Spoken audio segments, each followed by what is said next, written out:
800 ml oil, sunflower oil. பாருங்கள், 4 kilo chicken பிரியாணிக்கு 800 ml oil சேர்த்துக்கிறோம். ஆனியன் வந்து 1 கிலோ 600 கிராம் ஆனியன். 4 கிலோ பிரியாணின்னு சொல்லு. 4 கிலோ பிரியாணிக்கு 1 kilo 600 gram onion. Gas flame increase பண்ணுங்க. பண்ணுறேன். இது போட்ட உடனே அப்படியே சுருங்கிடும். ஒரே மாதிரி இருக்குமா? நீங்கள் 4 ஸ்பூன் எடுத்து கையில் போடுங்க. அப்படின்ற 4 விரல் வருதான்னு பார்ப்போம். இப்படி வச்சு குண்டாடுக்கு மேலே வச்சு 1 2 4 பேருக்கு வந்துச்சே. இன்னும் போடு ஃபுல்லாக போடு. சரிதான், போதும். இது பாருங்க, உப்பு 4 பேர் அடங்குற மாதிரி இருக்கா? ஓகே, வேணும்னா பார்த்துட்டு போட்டுக்கலாம்ல. 4 கிலோ பிரியாணிக்கு 4 பேர் அடங்குற மாதிரி உப்பு. அப்போ வெங்காயம் ஓரளவுக்கு 7 வந்துட்டு இருக்கு. ஓகே, இன்னும் ஒரு 5 நிமிஷம் ரெடி நினைக்கிறேன். வெங்காயம் ஏற்கனவே தப்பிட்டு வேலை பண்ணுது. ஓரளவுக்கு பொன்னிறமாக வர ஆரம்பிச்சிருக்கு. கீழே சார் மசாலா பாருங்க, பட்டை, கிராம்பு, ஏலக்காய் எல்லாமே 4 கிராம், ஒவ்வொன்றும் 4 கிராம் இருக்கு. ஏன்னா 4 கிலோ சிக்கன் பிரியாணி, 1 கிலோக்கு 1 கிராம், 4 கிலோக்கு 4 கிராம்.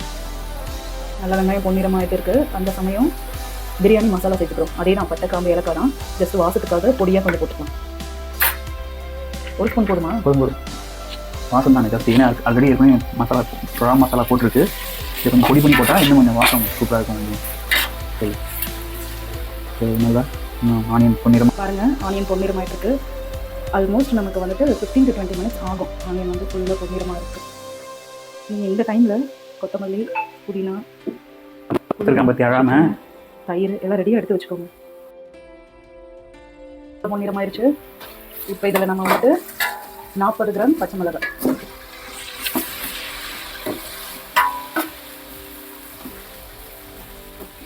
1 கிலோக்கு 10 கிராம், 4 கிலோக்கு 40 கிராம். 1 கட்டு கொத்தமல்லி,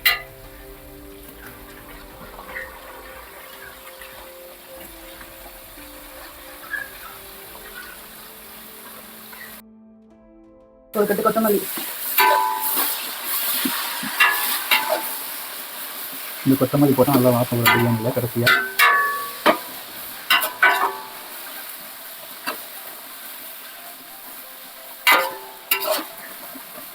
என்ன தெரியல இல்லை குண்டா ஃபுல்லாக தெரியுதுங்க.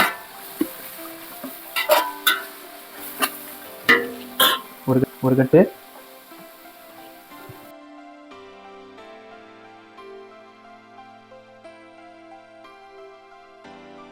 நம்ம போட்ட புதினா, கொத்தமல்லி எல்லாமே வந்து அந்த எண்ணெயிலே நல்லா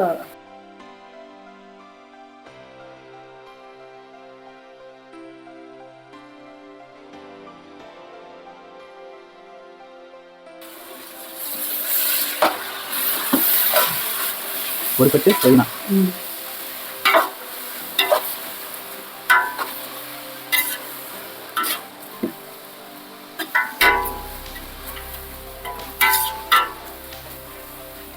சூப்பர். 200 கிராம் பூண்டு, 200 கிராம் காட்டுங்க, நான் சொல்கிறேன். இதில் வந்துட்டு 200 கிராம் பூண்டு, 400 கிராம் இஞ்சி அரைச்சி வச்சிருக்கோம். இஞ்சி பூண்டு பேஸ்ட் மொத்தம் 600 கிராம்.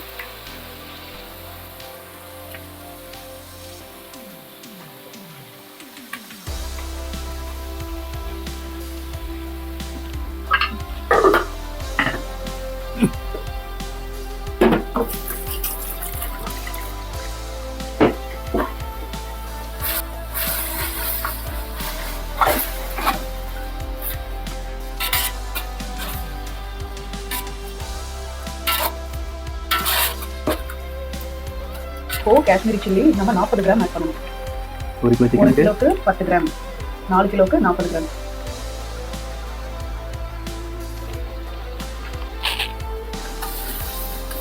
நம்ம வேறு எந்த ஒரு ஃபுட் கலர் எதுவுமே ஆட் பண்ண வேண்டாம். இந்த காஷ்மீரி சில்லியே பிரியாணிக்கு நல்ல ஒரு கலர் கொடுக்கும்.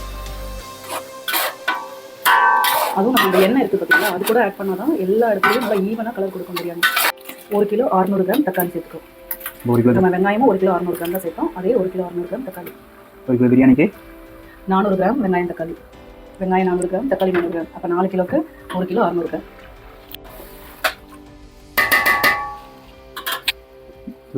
காஷ்மீர் சில்லி போதும் தானே? போதுங்க. 40 கிராம் போட்டிங்க இல்லையா? இதோ 100 கிராம் இவ்வளோ மீதி இருக்குது. ஓகே, கரெக்டாக இருக்கும். மூடி வச்சுலாம் சொல்லு. இப்போ தக்காளி கொஞ்சம் வேகட்டும், மூடி வச்சிருவோம். 800 ml தயிர் சேர்த்துக்கிறேன்.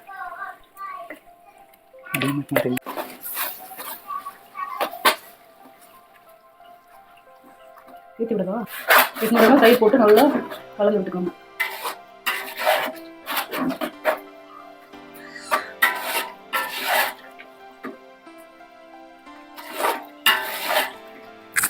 நம்ம ஏன் தண்ணி ஊற்றணும்னா நம்ம அதில் சிக்கனில் தண்ணி இருக்குது. அவன் ஃபில்டர் பண்ணி வச்சுக்கலாம் சிக்கனை. புரியுதா? தண்ணியோட போடுறோம். தண்ணி வரைக்கும் போடுவோம், ஆனால் அந்த சிக்கனில் தண்ணி வருங்க. இப்படி பாருங்க, 4 கிலோ சிக்கன் வாஷ் பண்ணி வச்சுருக்கோம். 4 கிலோ சிக்கன் எடுத்துக்கலாம்.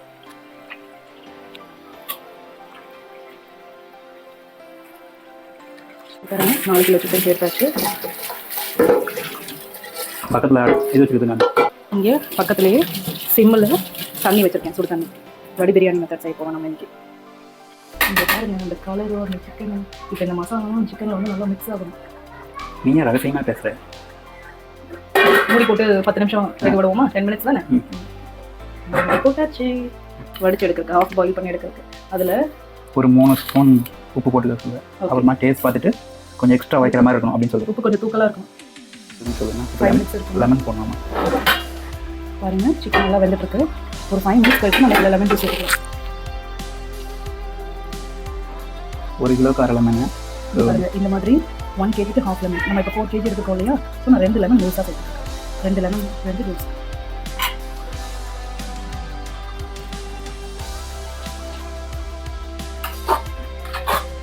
மினிட்ஸ் ஆயிருக்குங்க. சிக்கன் நல்லா வந்துருச்சு.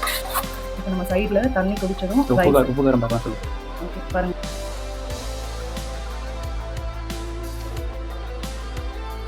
உப்பு கொஞ்சம் தூக்கலாக இருக்கா? கரெக்டாக இருக்கும்.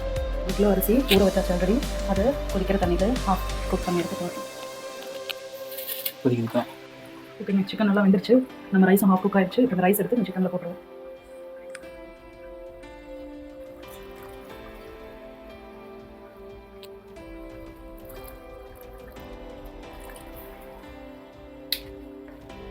பாருங்க, இதுதான் சரியான அளவு. ரைஸும் தண்ணியும் ஒரே அளவில் இருக்குது பாருங்க. இப்போ தம் போடணும்.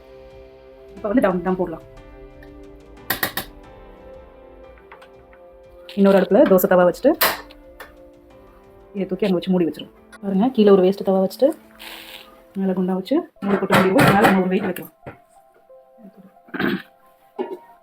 20 மினிட்ஸ் வச்சுட்டு திறந்து பார்த்துட்டு வேக வேணா இன்னும் 10 மினிட்ஸ். ஏன்னா 4 கிலோ ரைஸ் இல்லையா? ஓகே, அதனால பார்த்துட்டு மேக்ஸிமம் 30 மினிட்ஸ். மேலே வந்து ட்ரையாக இருக்கும். ஸோ அதை நம்ம திருப்பி போட்டுக்கலாம். பாருங்க, இப்போ நான் மாதிரி வெந்திருக்கு பிரியாணி. பாருங்க, ஒரு ஓரமாக தண்ணி இருக்கான்னு செக் பண்ணிட்டாரு. சூப்பராக 4 கிலோ சிக்கன் பிரியாணி ரெடி ஆயிடுச்சு. பூப்புவா ஸ்டைல் சிக்கன் பிரியாணி. ரைஸ் பூப்புவா வந்துருக்குது. அப்படியே விட்டு ஆற வச்சு. ஃப்ரெண்ட்ஸ், டிக்மா சேனலில் ஃபஸ்ட் டைம் 4 கிலோ பிரியாணி செஞ்சுருக்கோம். கத்திரிக்காய் கொஜ்ஜு, அப்புறம் ரைத்தா. சர்வ் பண்ணிடலாமா?